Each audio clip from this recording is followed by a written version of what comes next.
The storms came after a bank holiday weekend of hot and sunny weather. Worst hit was Western Germany, where several people died. Trees were brought down and public transport was disrupted.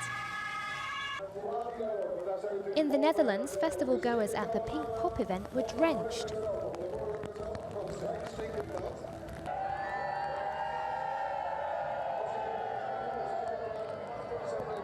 Other areas were also hit by lightning.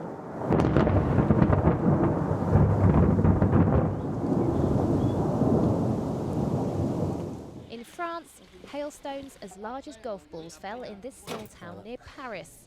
This man said the noise was like a war.